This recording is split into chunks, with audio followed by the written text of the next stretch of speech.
이 발표할 때 제일 어려운 것이 20분 이내로 하는 것입니다. 여러분들께 이미 자료가 나가 있기 때문에 자료를 중심으로 이야기를 하는 것이 좋을 것 같아 보입니다. 제가 가진 그 시각, 퍼스펙티브는 체제를 보는 역사적 관점이 되겠습니다. 보통 우리 정치학 쪽에서는 정치경제학 또는 국제정치경제학이라고 부르는 분야인데, 이것이 서론격으로 좋은 이유는 그 역사에 대한 구체적이면서도 포괄적인 조망을 해볼 수 있다는 거죠. 그래서 이것이 정치, 경제, 문화, 종교, 스포츠 이르기까지 모든 분야에 있어서 다양한 점들을 이끌어가는 가장 중심되는 논리와 태제가 무엇인가 하는 것을 한번 검토해 볼 수 있는 기회를 준다는 점이죠. 그래서 아마 우리 김선욱 교수님께서 이걸 구성하셨을 때도 이 발표를 제일 먼저 넣지 않았을까 싶습니다. 물론 이제 여기서 하나 더 중요한 것은 복음주의적 크리스찬의 입장에서 이걸 다루고 있다는 점을 또 염두에 좀 둬야 됩니다. 사실 우리 정치학 하는 분들 중에서도 크리스찬이지만 그 신앙적 입장을 가급적 반영 안 하려고 애를 쓰는 분들이 있습니다. 왜냐하면 종교와 과학은 다르다 이렇게 생각하니까. 그러나 여러분도 잘 알다시피 과학은 침대입니다. 거기에 누냐에 따라서 과학의 모습이 달라진다는 거, 이거 잘 기억하시기 바랍니다. 그런 점에 있어서 오늘 제 발표는 그리스도인의 정치적 부르심에 관한 그 일반론을 간단히 이야기를 하겠습니다. 그 철학적 입장은 우리 김선욱 교수님께서 아마 자세하게 더 풀이해 주실 것으로 기대가 됩니다. 그다음에 이제 핵심적인 건 전후 그 1945년부터서 현재에 이르기까지 그 60년에 가까운 한국의 역사를 체제 변동이라는 관점에서 조망해 보는 것입니다. 이것은 저는 신중상주의적 발전 전략으로부터서 천민자본주의 지배연합과 또 우리가 꿈꾸는 새로운 공동체주의적 지배연합에 관한 변화를 중심으로 설명을 하게 되겠습니다. 그리고 이제 이러한 체제 변화가 진행되고 있는 중에 한국 교회는 어떻게 정치에 참여했는가 하는 것을 한국교회 정치 참여의 3가지 참여 방식으로 이렇게 정리를 해드리고자 합니다. 그리고 이제 이러한 정치 참여의 모델이 있는데, 그러면 앞으로는 어떻게 했으면 좋겠는가 하는 것을 그 바람직한 모델이라는 관점으로 이야기를 하고, 이것은 이제 거시적인 이야기가 된다면 2012년 총선과 대선에서 어떻게 참여할 것인가 하는 문제를 또 마지막으로 다루는 것이 되겠습니다. 앞에 서론 부분은 먼저 간단하게 진행하겠습니다. 왜냐하면 이 철학적인 조망이 곧 나오게 되기 때문이죠.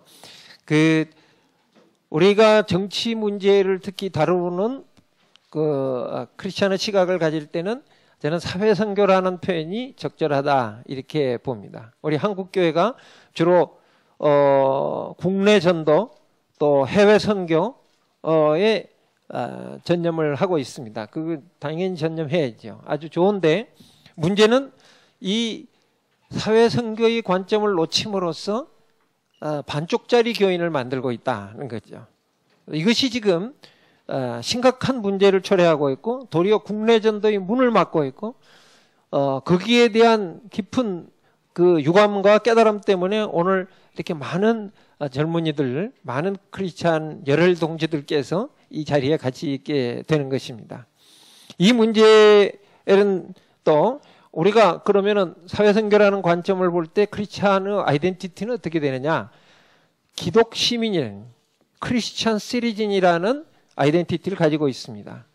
이중 국적자이죠. 하나는 천국의 국적자고 하나는 구체적인 이 지상에 있어서의 주권을 가진 국가의 국적자가 되겠습니다. 천국의 시민이고 한국의 시민이고 두 개의 이중국적을 가진 것인데 문제는 이 복음을 이야기할 때 복음을 정치적 강령으로 해석할 때는 그때는 열려있는 태도가 필요하다는 점이죠. 복음을 해석하는 방법은 무한한 것이 유한한 것으로 내려오는 과정이기 때문에 무한한 것이 유한한 것으로 내려오려다가 보면은 부득이 다양한 방식으로 표현되지 않을 수가 없다. 이런 거죠. 그래서 성경이 66권이나 되지 않습니까? 이런 점을 고려를 한다면 우리가 어떤 특정한 정치 강령에 목을 매는 게 아니고 우리가 추구하는 무한한 하나님의 품성을 가까이 가는 다양한 방법들에 대해서 토론하는 것이 그것이 바람직한 것이다. 또 마지막으로 특히 강조하고 싶은 건 모든 부르심은 역사적이다는 점이죠. 그 역사적이라는 말은 그야말로 역사적입니다. 그러니까 모세나 다윗이나 또 에레미야나 다 예수 그리스도의 예표지만 각각 그들이 그 역사적 상황에서 했던 선포와 생존의 방식은 각각 다 달랐다는 점이죠. 모세가 구원의 상징이다면 또 다윗은 하나님이 다스리는 왕국의 상징이고 에레미야는 그 왕국이 하나님의 뜻에서 떠남으로써 피할 수 없는 심판의 상징이었다는 점을 우리가 염두에 둬야 됩니다. 따라서 한국에 있는 기독 시민이 어떤 동일한 몰역사적인 시각만 가져야 된다고 주장한다면 그건 크게 오해하였다. 이렇게 말을 할 수가 있겠습니다. 바로 그 점에 있어서 저는 저희 전공 분야 그리고 최근은 아닙니다만 2009년에 책을 썼는데 한번 참조해 주시기 바랍니다. 한국 자본주의 선택이라는 책이고 이 한길사에서 냈는데 저는 그걸 위해서 많은 노력을 했습니다. 그런데 그 책에 바로 한국의 체제 변동의 정치 경제학을 다루고 있었습니다. 오늘 간단하게 말씀드리겠지만 혹시 좀 더 자세하게 검토하실 분은 그 책을 참조하시면 되겠습니다. 한국은 사실은 그 학문도 그렇지만 체제 자체가 이식된 체제입니다. 수입 국가예요.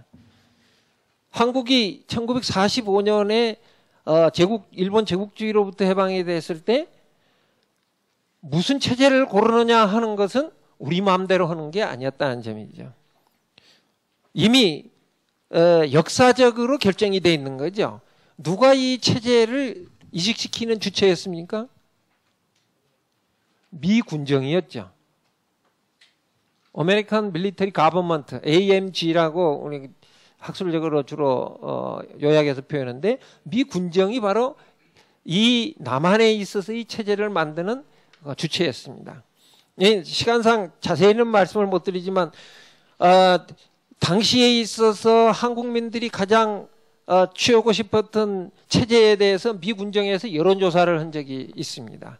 그 여론조사를 해보니까 다수는 어떤 체제를 선호했다고 여겨집니까? 미 군정에서 여론조사를 한 걸 보면 절대 다수는 사회주의를 선택을 했습니다. 그리고 자본주의를 선택한 사람들은 자본주의 국가를 하고 싶다는 나라들 대답은 15% 정도밖에 안 됐어요. 그러나 당시에 체제가 자본주의로 선택이 된 것은 미 군정이 3년 동안 남한을 통치하면서 그 체제를 이식시켰기 때문입니다. 이와 동시에 민주주의도 이식을 시켰습니다. 미국의 헌법 체계가 그대로 한국으로 들어왔습니다. 대통령제가 그대로. 시간상 이건 너무 길게 이야기할 수는 없겠습니다. 그리고 이 체제는 들어왔는데 옷은 자본주의적이고 민주적인 미국식 옷을 입었는데 내부는 아직도 조선민족이다. 이런 딜레마가 있었습니다. 말하자면 가 쓰고 도포 쓰고 자전거 타고 가는 거죠. 그렇게 되니까 어떻게 됐느냐. 아주 복잡한 상황이 많이 발생했습니다. 가장 대표적으로 선거를 하는데 막걸리 사주고 그 신발 사주면은 고무신 사주면은 투표를 하는 주권을 금전적 보상과 바꾸는 대단히 그 낙후적인 모습을 보인 것이 지금까지 이 태도고, 그것을 1945년에 48년에 완성된 체제, 문자적으로 완성된 체제를 적응해 가는 것이 지금 60년이 걸렸어요. 간신히 지금 이제 제가 보기에는 문자적인 것과 실질적인 것이 지금 거의 맞아가는 체제가 되었습니다. 그러니까 지금 여기 계시는 40세 이하 청년들, 40세 이하 청년들은 뭡니까? 30세 이하로 합시다. 30세 이하 청년들은 50세 이하 청년, 굉장히 행복한 거죠. 그런 아주 체제의 그 문자적인 체제와 현실적인 체제가 맞지 않은 데서 일어나는 엄청난 갈등을 피해자들이 많이 있습니다.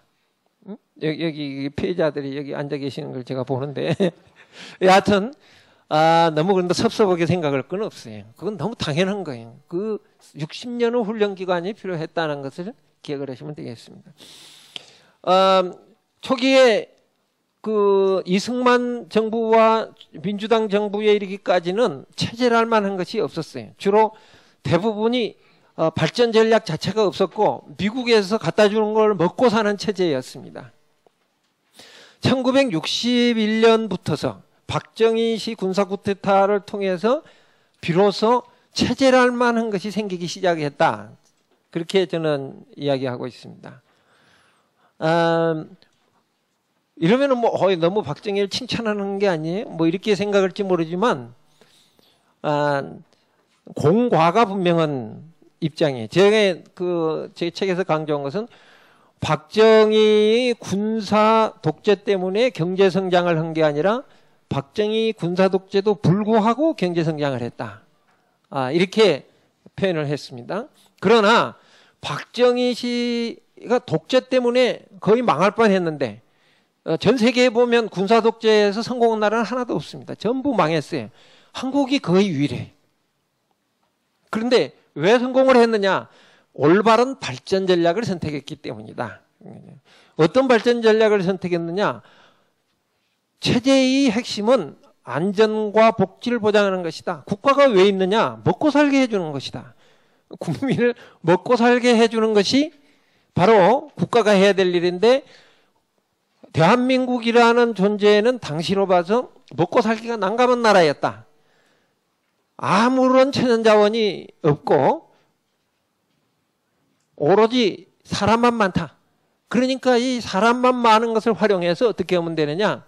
천연자원을 수입을 해서 사람들의 노력으로 노동으로 가공을 해가지고 그것을 국내에 또 팔면 안 된다는 거죠. 해외에서 팔아야 된다. 그래서 해외 시장을 팔러가는, 해외 시장을 노리는 그러한 전략을 했습니다. 이런 전략을 보고 수출 대체 산업화 정책이다, 발전 전략이다 이렇게 이야기합니다. 또는 수출 주도 산업화라고 얘기하는데, 수출 주도 산업화라는 말은 약간 그 문제가 있는 게 수출을 한다는 것은 커피와 땅콩만 수출해도 수출이죠. 또 석유만 수출해도 수출입니다. 바레인이 지금 석유를 수출하면서 산업화를 추구하죠. 그러니까 그것도 수출 주도 산업화죠. 그러니까 이 개념은 정확한 개념은 아니고, 정확한 개념은 수출 대체 산업화, 즉 수출 전략을 가지되 기존에 수출하던 1차 상품을 이제는 공산품으로 대체해서 수출한다. 그런 방식으로 산업화를 추구한다. 이래서 수출 대체 산업화가 정확한 표현입니다. 이 전략을 하는 전략을 우리는 신중상주의적 산업화 또는 신중상주의 지배연합이다 이렇게 부르고 있습니다. 이것이 1980년, 1979년의 그 비극적인 사건과 1980년에 연달은 쿠데타를 통해서 전두환 정부가 들어서면서 다른 체제로 변하기 시작했습니다. 이 체제를 저는 천민자본주의 체제다 그렇게 부르고 있습니다. 이 천민자본주의 체제라는 말은 칼 막스가 만든 말이 아니고 막스 베버가 만든 말입니다. 옛날에 박정희 시대에는 칼 막스하고 막스 베버를 똑같이 간주했습니다만 사실은 막스 베버는 칼 막스를 비판한 사람, 그래서 새로운 아이디어를 낸 사람인데, 이 막스 베버는 자본주의라고 다 나쁜 게 아니다. 자본주의도 건전한 자본주의가 있고 나쁜 자본주의가 있는데, 그 나쁜 자본주의에 해당하는 것 중에 하나가 정치 자본주의고, 정치 자본주의 중에서 천민 자본주의가 아주 나쁘다.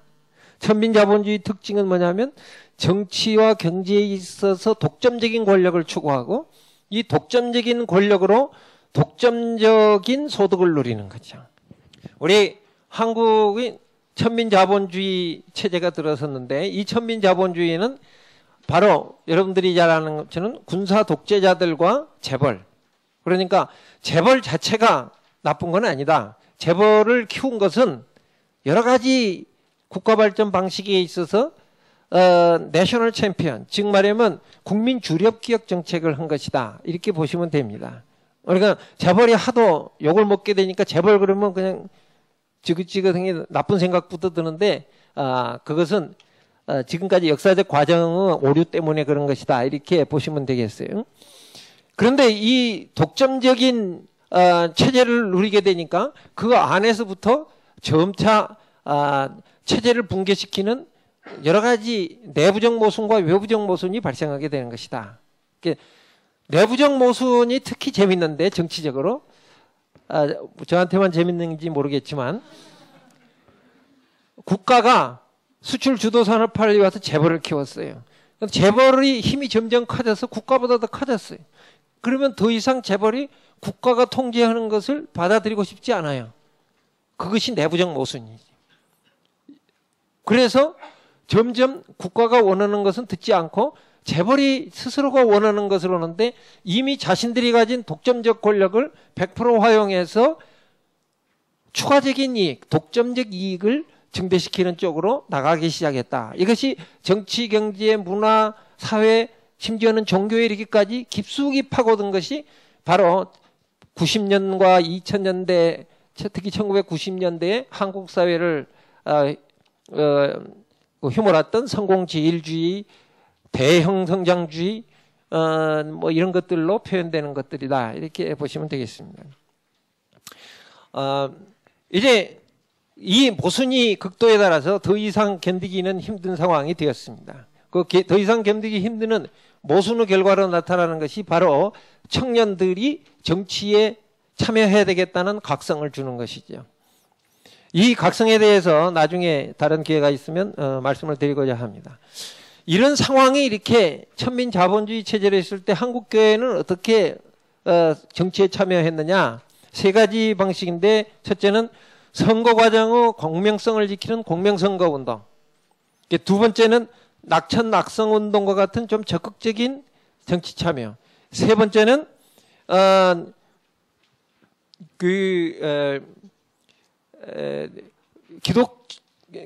기독당과 같은 본격적인 그 당을 만들어서 정치에 참여하려는 그런 운동이 있었다 하는 것을 제가 9페이지부터서 여러분들에게 쭉 설명해 놓았습니다. 그런데 특히 기독당에 대해서 저는 아주 여러 가지 흥미있는 부분을 발견을 하는데, 기독당이 나타난 것은 기독인들 스스로의 노력 때문은 아니에요.